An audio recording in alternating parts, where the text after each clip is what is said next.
this comes up every single year. Mandatory Section 8. You have to accept Section 8 whether you want to or not. Now, there are some owners that said, sure, I'm fine with Section 8. My tenants are great Section 8 tenants. They work, they do this, they do that.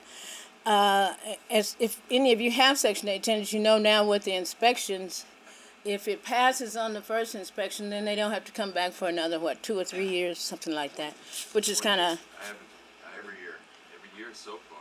No, there's a notice on there that says every 2 years. It's a notice that says if it passes the first time, they will not be back. Yeah, the first time. You want to wait for them to come out. You receive a notice that they're going to have a Section 8 inspection.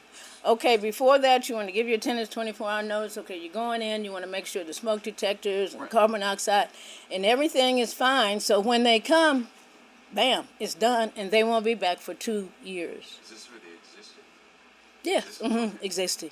County and city? County and city, yes. But anyway, they've come up with this again where they want you to have mandatory Section 8.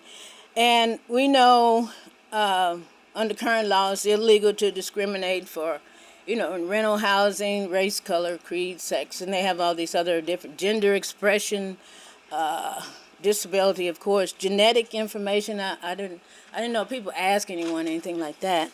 But they have all these different things. But now what they also want you to do is have, as opposed to Section 8 being voluntary, they want it to be mandatory, but they also want you to accept Section 8 under the Veterans Supportive Housing Voucher Program. And they have Section 8 vouchers as well.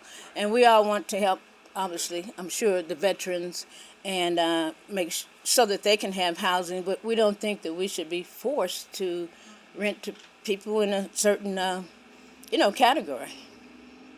And, yes. Are they requiring a certain percentage of, say you have a building of 12 units or 6 units, are they requiring a certain percentage of the units to be Section 8? No, they're not requiring that. They're just saying if you had an applicant that came to you and that applicant was qualified to, according to your qualifications, and they met those qualifications, yes, you would have to rent to them, whether they had Section 8 or not.